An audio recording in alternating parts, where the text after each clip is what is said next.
John borrowed $200 from the bank. After 3 years, he owed $237. What rate of interest was he charged? So in this question, instead of simply solving for I, we are going to solve for our P, R, or T. So to do this, we can apply two methods. Our first method is to use this triangle picture below, and our second method is to use algebra. So let's take a look at our first method by using this triangle picture below. Well, we know that our original equation is I equals P, R, T.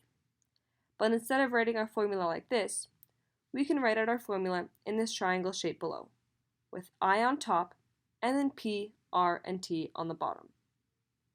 So before we use this triangle method, let's label what we know. We know that P is the principal, or how much John borrowed. Well, it says that John borrowed $200, so P equals $200. And now we know that R is our annual interest rate. But that's what we want to solve, because it asks what is the rate of interest he was charged. So that means R is going to equal our unknown, and then T is the time in years, and it says after 3 years, so we know that T is 3 years. And then now we just need to solve for I. Well, I is the interest that he has. So to find this interest, we want to take the total amount that he owed, so $237, and subtract that from how much he borrowed, so $200, and we get our interest to be $37. So now that we know our P, T, and I, we can solve for our R. So to solve for R, we just want to circle what we want to solve for on our triangle. So we're solving for R, so that means we're going to use I, P, and T. So whatever we circled in our triangle, we set that to the left of our equal sign. So we have R equals, and now we're left with I, but below that I is P and T. So we divide I by P and T. Now we just fill in what we know. So we're solving for R.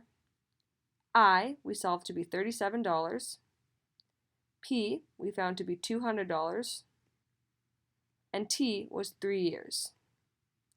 So now we're left with 37 divided by 200 times 3, which leaves us with a decimal of 0.062. Well, that's R in decimal form, but we know that R is always answered in percent. So we want to turn this decimal into percent.